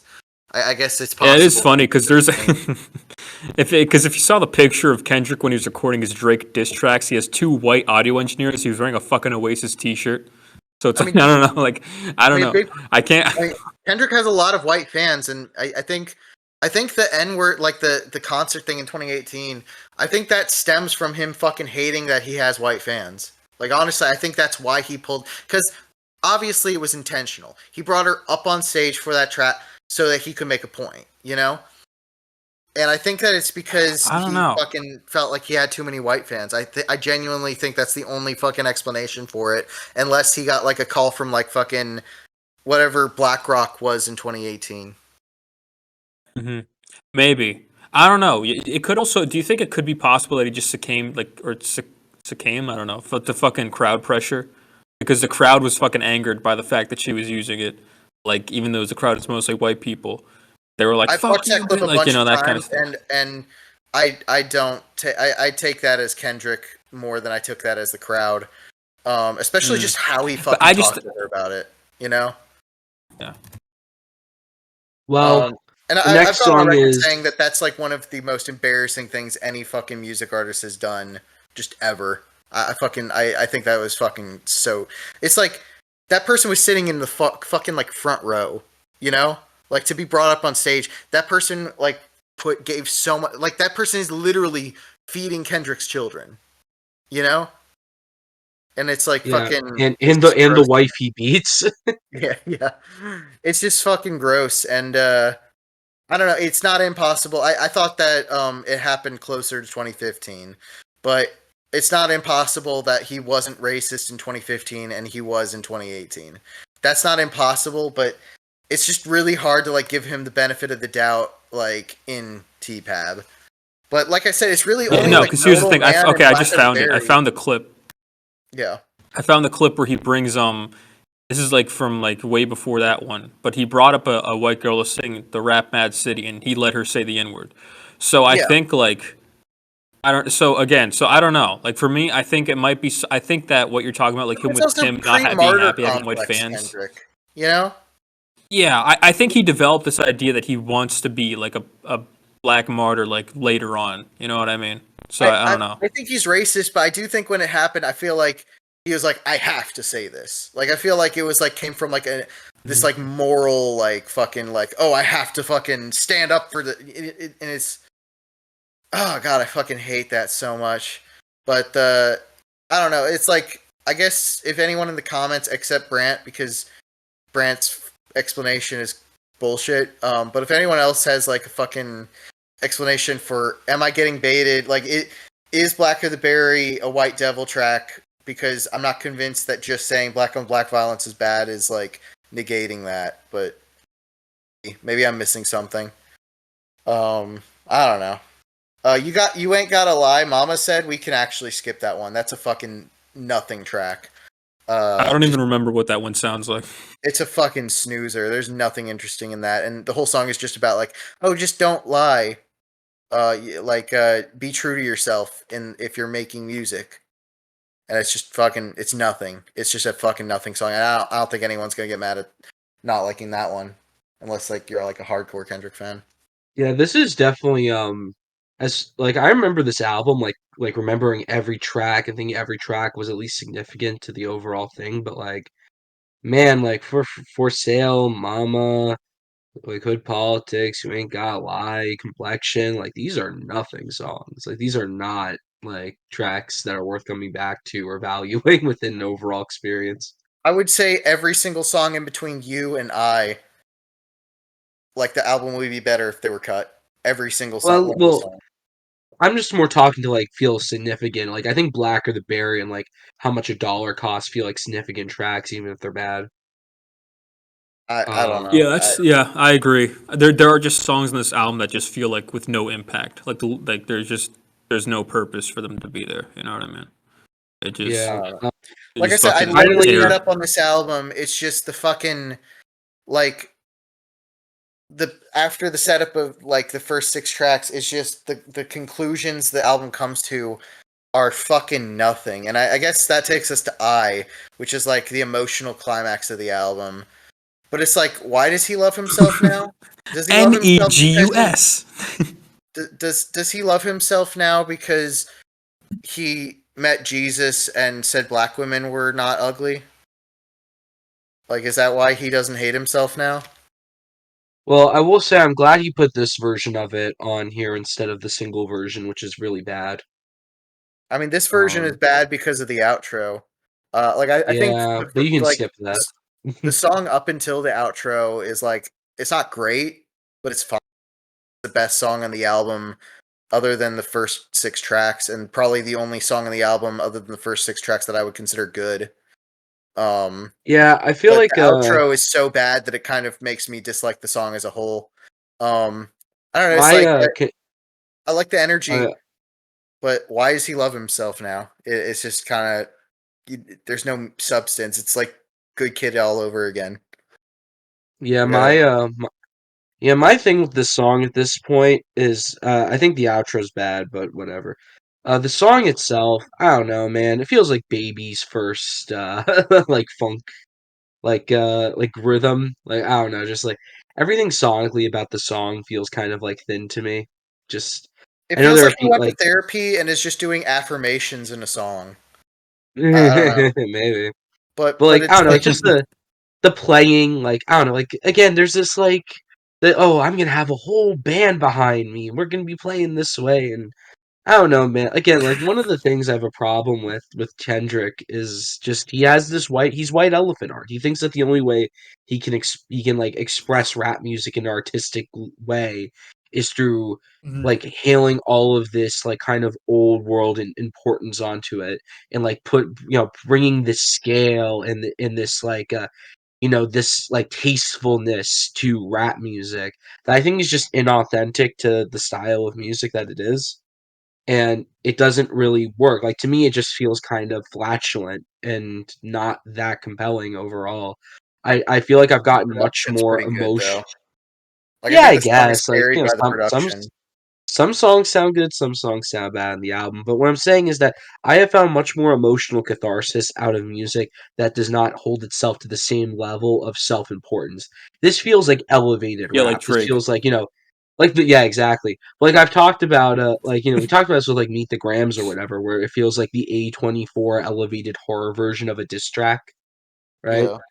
It's like that's what kind of it feels like elevated hip hop. It feels like Kendrick is almost scared of rap's own like genre conventions and like what it is, and so he's like adding all this like kind of prestige gold leafs on top of it to make it feel important. And it's just like I don't know, man. Like I'd much rather rap music that feels authentically of a piece with the poverty and the feelings and the emotions and the aesthetics and the ideas that influence it rather than this, which feels like so cleanly. I don't know. And if you're I gonna don't be vibe with cleanly, it. I know you're not a big fan of the album, but if you're gonna be cleanly, then go the fucking My Beautiful Dark Twisted Fantasy route, and just make something like I Oh don't yeah, know, well at something least with My like Beautiful Dark melodies Twisted in it. Fantasy has the good conscience to be lurid and obnoxious. Sure. you know. I agree with that in the most And positive also, there way is kind of the possible. aspect. There also is the aspect in Dark Fantasy where Kanye doesn't really seem to think of himself as a good person by the end of it. You know, Yeah. like there's kind of it just it has no problem being kind of morally ambiguous. Just like yeah, shit is fucked up, whatever. You know. Also, that's an album that like does not really demonize its materialism. Mhm. Like, the twisted, like the bad part of Kanye, like at the top of the mountain, is more of his own inner demons. It's not really just materialism. And I feel like that album is allowed to be more White Elephant because of like it's I don't know, it's like it doesn't have to be rooted. With though, it's like I love the fucking production, but it's just substance wise, it's like I don't feel emotion from it at all. Um and I think Kendrick's performance is even good in like the verses and hook. I like it, but it's just I get no emotion from like the substance and the content of it. And then I think we probably should talk about the fucking outro because it's just like Oprah. Negus. Say it with me, or say it no more. Yeah, Oprah says you can't. Black people shouldn't say the N word. Well, actually, we're saying negus, which means this royal. It's like you fucking faggot. Like, what a Yeah, fucking gay that's what thing to black people. say. Like, It's literally like such a fucking like it sounds almost like a parody of like literally what woke people in 2010s were like fucking woke Afrocentric motherfuckers were just like my niggas. You need to start thinking. You can't be thinking that way, King. Come on now, like that kind of shit. yeah, Like it and then sounds like a joke, but it's not a joke. It's fucking serious. and then when he says like, "Oh, we're tired of playing victim," but then proceeds to create a career out of playing victim. Literally, Good Kid, Mad City, down to its core, is an album about being a victim of circumstance. And then fucking, I haven't heard Mr. Morale. The few tracks I have heard from Damn, it feels like that victim mentality is still there. T-Pab is an album about victim mentality, and the only track where he doesn't have a victim mentality is King Kunta. That's why that song fucking would work better as the fucking end goal. Like, I don't know, I think King Kunta is a much better person than Kendrick is. Um, Also, Kunta Kinte. I don't know. Yeah, I got no. That's my take on fucking I don't know. It's who cares. All It's right, let's I just get to the wish last it's a track song then. I wish I could like. I feel like I should like it. It has things that I should give a shit. Like I should enjoy and care about, but it just lacks the fucking substance to get me there. I don't know. Any other thoughts on I before we All get to right. the last track? Nothing. I didn't actually say how I feel about the song as a song. I do like it as a song. I like the music itself. I just don't like the fucking end outro. And Howard is right. It does kind of sound a little like Baby's First Funk a little bit, but I still think it just sounds good. So whatever. Yeah. I just had a thought. Should I name this podcast "Racists Listen to Pimp a Butter"? Racists first reaction to Pimp a Butterfly by Kendrick Lamar. All right, Tim. I just sent you Mr. Wendell. That's You a need great to have idea. that be the outro, to be the intro and outro music. Okay, I might. But A white supremacist Yeah, listen to I'm gonna title T-Pab for this the first time. "Racist First Impression" to Well, Pimp a no, Butterfly by two Kendrick. racists and a black man, and they have to decide who the black man is. I think I'm gonna do that. That'd be so fucking funny. I Oh, am fuck. a black man. Okay, so final track, Mortal Man. I guess we'll get through the song and then we'll get through the outro. Fucking let me pull up the song. I don't even remember oh, he just fucking compares himself to Nelson Mandela over and over again. Yeah. That's like the And then entire Moses. song. Moses, well, who were the other ones? Moses, the other two fucking well, hold on. Let me look at it. This is the only Uh, time Kendrick will ever acknowledge a Jew.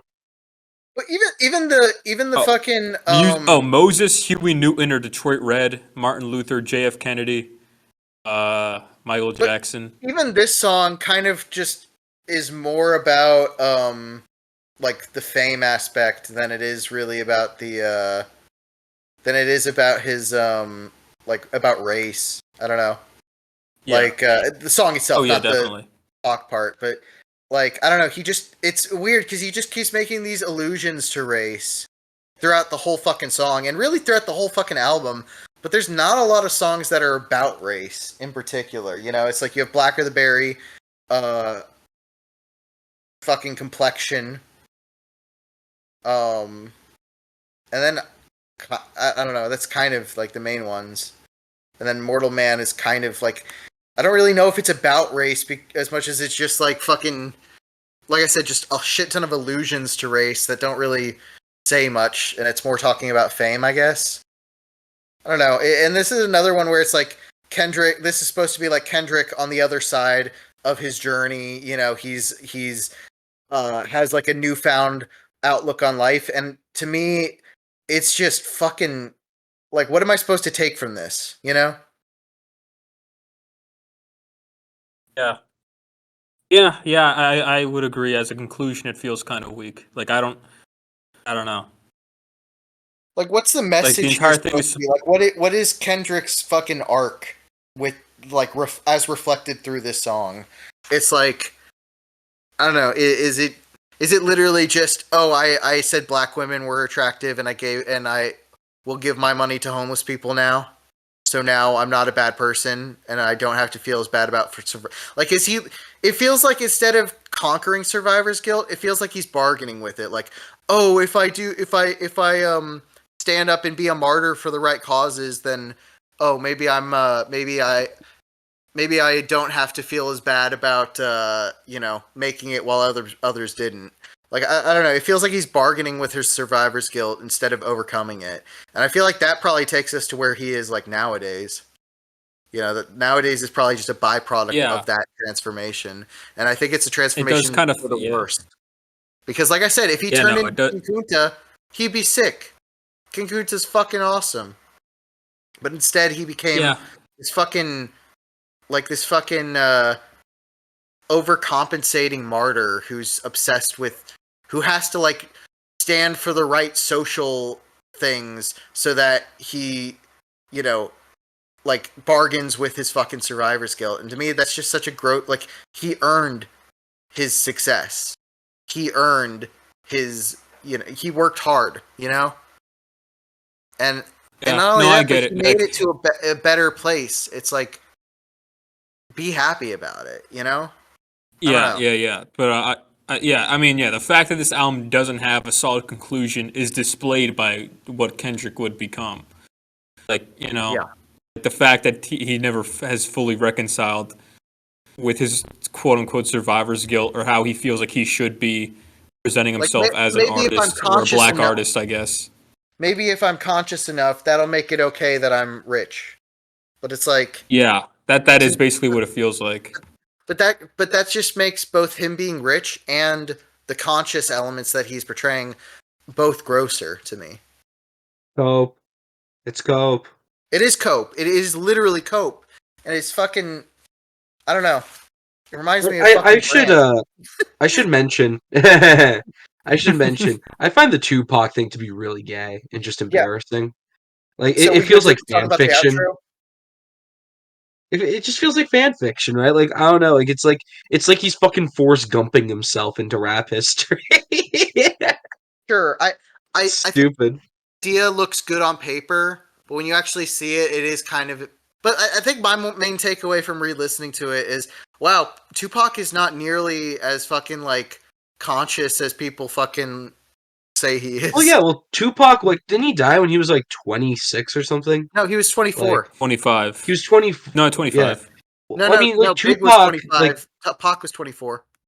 okay, Tupac was He 24 was years old born when he died. 1971, died 1996. Hold on.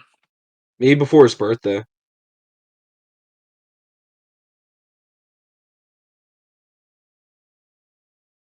He Anyway, was it born doesn't the matter. same year as my mom. Wow. It doesn't But yeah, matter. no, Like, yeah, whatever. he Like, he sounds like an early 20. He sounds like a guy in his Yeah. early 20s. Yeah. well, yeah, but also, They could I just mean, call me Tupac. bullshit. Yeah, his entire. Yeah, I mean, literally, it is. Like, it's literally just like like university shit. But Yeah. also, Tupac was not a great thinker. Like, he didn't have a chance to be. He died when he was too young, and Well, like no, his he entire died thing was a fucking a great act. thinker. He died because he wasn't a great thinker. He got swamped, and there is kind of a fucking Greek tragedy to it that's kind of like, I guess, admirable in like a fucking like romantic kind of way, that he like Tupac's life is a tragedy, but he did succumb to fucking ignorant shit that killed him, you know. I don't know, and like I said, it's like, oh, the poor will eat up the rich, and it's like, oh, we gonna kill motherfuckers, and it's like, okay, it sounds fucking juvenile. It sounds fucking Yeah. it sounds like there's no basis in philosophy. There's no basis in deeper thinking. Well, It yeah, feels that's. I reactionary. mean, no. That ties into what I said at the beginning, where it's like this is as deep as Normgroids can think. This is as deep as a normie brain can possibly go. Which is just I guess Bolshevism, frames Kendrick perfectly as the person listening to it, being like, "Oh yeah, very interesting. I agree." But then Kendrick's only doing it because he feels guilty about being successful, and it's like, Yeah. Yeah, it's like this weird idea it's that like gross. if Kendrick is rich, he's no longer someone who can have any like natural wisdom. Like if he becomes rich, he's completely out of touch from like humanity and philosophy and right and wrong.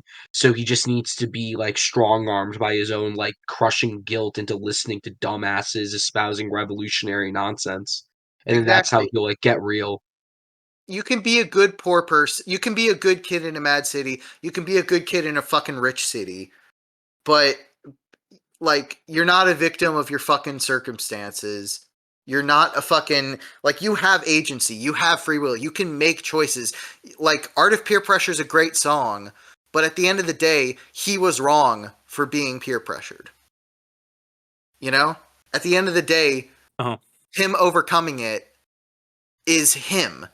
It's not just, oh, the industry, or oh, culture, or oh, rich people, or oh, it's like, he's part of the poor people, so of course he's gonna fucking kill people, or oh, he's part of the rich people, so of course he's gonna fall into the evils of the industry. It's like, just fucking like take fucking agency, take responsibility for your own actions. Mm-hmm. Yeah. That's why King Kunta rocks, because he's fucking, I did this shit, me, I did this. And meanwhile, Kendrick is he just fucking sucks.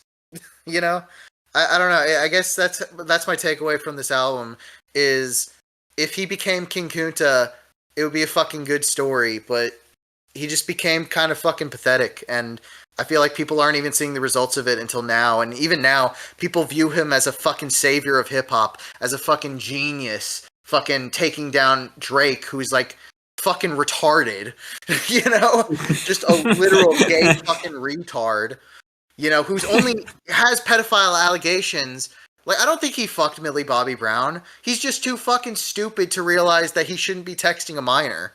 You know? It's Yeah, like, yeah, no, literally, yeah. like Drake is just retarded, and people gas up Kendrick as this fucking godlike figure, and he fucking sucks. And he could have been great. He has great ideas. He was innovative. He's made good songs. He even has good taste to a certain degree. His influences are good. He's got good connections with talented people, and he could have been fucking amazing, but instead he's just chose to be bad, and I can't fucking respect him for that. He fucking chose to be pathetic. He's coping, and he's just fucking sad. Kendrick is just a sad fucking person, and it's so avoidable. And that I think I'm coming out of TPAB just feeling like I don't even think it's a racial thing anymore like I thought it was. It's just he's just kind of a fucking pathetic person, and I wish he was better. I don't know. Yeah, no, I get it. 5.5, high 5, low 6. Half I the give it like a hour, nice 7 out of 10. the album starts out fucking amazing, and then nosedives and becomes terrible, and then I has good production, and then other than that, it's like there's 5 great songs on this, and a couple of okay ones, and then a bunch of bad songs. So probably like it's only up to a 6 out of its merits, not out of its weaknesses. Its weaknesses drag it down, and it might be more of a 5.5 than a 6 actually. That's my takeaway. Howard, you give your thoughts. Doc, you give yours, and then let's get the fuck out of here. Yeah, no, I mean this album is bad. It's it's just kind of a passe white elephant art, just trying to elevate music that doesn't need to be elevated to be good or meaningful, and it ends up seducing people whose idea of music is when it insists its importance without actually being important. I don't know. Overall, it's just an unrewarding experience. It feels juvenile. Its conclusions aren't interesting. It brings up some interesting points, and that's why its opening tracks that capture a feeling in a series of neuroses and insecurities are better when it actually has to start addressing those things in a serious matter. Because then it basically reveals its own shallowness. Like I said, 4 out of 10. All right, Doc. I would say it's a 7 out of 10. I agree from like an ideological, philosophical angle. Like, yeah, this album isn't good. But to be honest with you, I rarely listen to hip hop expecting to have a good like philosophy presented to me or an ideology presented to me that I like. So I don't try and think about that too much when it comes to this album, except for when it's really in my face. Like I guess Black or the Berry or the end of fucking Mortal Man or like the outro and I. So otherwise, I really just try to think about how much am I enjoying the music. And in that case, for this album, it's like a 7 out of 10. I think production-wise, most of the album is pretty great. Kendrick flops on a few songs, and sometimes when it comes to like Mama or like fucking that other one, Mama Said or whatever the fuck, like it just kind of just falls flat. So it's a solid album. It's a 7 out of 10, pretty good. I will also clarify. My rating doesn't really come from my ideological problems with it. Because if it was ideological problems, it would be lower. That's why I bumped it from a 3 to a 6 before even re-listening to it, like a year or two ago. Because, like, there's other albums that I politically or philosophically disagree with that I still hold to a high regard. So just on a music level, I think it's still like a high 5, low 6, because I think, like, out of 16 tracks, I think 5 of them are really good. And then most of them I think are pretty bad. I think the production, like the expectations for the production are so high from the beginning. Like the first 3 tracks are fucking home runs production wise. And then it's just like fucking hood politics and Mama, Complexion. Like these are all just fucking like the majority of the production on this album I don't think is that good. And then, musically I think it's not that great either. But I don't know. That's my takeaway. Any other thoughts on To Pimp a Butterfly by Kendrick Lamar? No. Listen to Live Love ASAP by ASAP Rocky. It's a better album. Listen to Shrem Life by Ray Shremmerd. It's the better Well, 2015 actually rap say album. for a better experience with some of the topics of this, listen to Till the Casket Drops by Clips. Good album. The middle's kind of not great of that album, but the first bunch of tracks and the last bunch of tracks are great. All right, so on 3, can we all say total Tim vindication? 1, 2, 3. N-word. Okay. Total. No. Yeah. Mr. Wendell has freedom, a free that you and I think is dumb.